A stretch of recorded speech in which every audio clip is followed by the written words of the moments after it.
Good morning everyone. তো তোমরা সবাই কেমন আছো? অনেকদিন পর একটা আমি ব্লগ দিচ্ছি তোমাদের সাথে। তো আশা করছি তোমরা ব্লগটাকে খুব সব ভালোবাসা দেবে।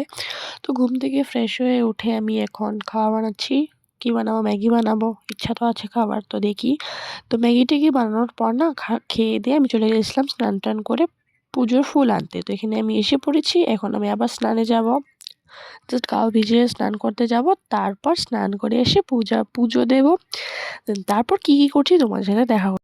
তারপর আমি এখানে লাঞ্চ করে নিলাম। লাঞ্চে ছিল সাজনা, তারপর কি বলে রাজমা আর ভাত।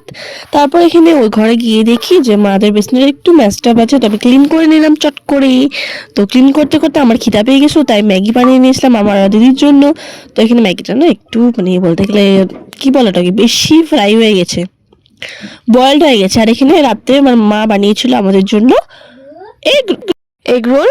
খেয়ে নিচ্ছিলাম আমি আর দিদি মিলে এনজয় করে। তো রাতে এটাই ডিনার ছিল আমাদের। আমরা ভাত খাইনি রাতে, এগ রোল খেয়ে শুয়ে পড়েছিলাম। বাট সত্যি সত্যি কথা বলতে গেলে না, আমার না রাতের দিকে খুব খিদে পাচ্ছিল। আর এখানেই দিদি আমাকে একটা কথা বলছিল, যেটা আমি মিউট করে দিয়েছি কারণ জব বেজিতে। তো আজকে এই সুন্দরীর ফটোটা দিয়ে আমি আজকে ভিডিওকে এন্ড করলাম। যদি ভালো লাগে থাকে like and share subscribe to my channel. By.